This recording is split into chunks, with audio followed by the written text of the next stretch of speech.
For Robin, it's been a struggle. Constantly gnawing at her, grief refuses to leave her alone. Even invited itself to the funeral when her friends and family couldn't attend and had to watch online. Grief dragged all the words out of Tyrone's mouth, left him feeling numb, unable to operate, to move, to feel for 24 hours. The next day, he went back to working from home, and sometimes grief isn't poetic.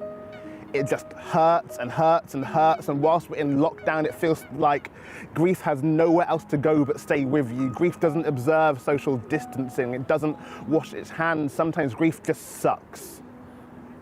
And we go on, because we have to.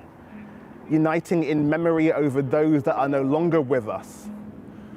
For Robin and her girls, they have traded beer gardens for webcams. £6 glasses of red have become bottles from Tesco's. They drink and share stories of the past, have grown to accept virtual hugs over the real thing, have even allowed grief in on the call, then make sure it keeps his mic muted throughout.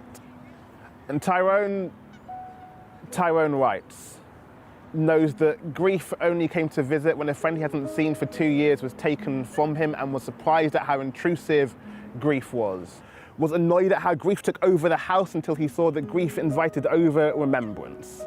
And whilst trading tales over WhatsApp in lieu of drunken strolls down memory lane doesn't quite hit right, it still helps us unite. And sometimes grief sucks. Whenever you lose someone, of course it will, so we need time to remember them. Time to turn that grief into love. Ensure that their memories can live on. Ensure that we can leave some memories for others that are worth grieving over.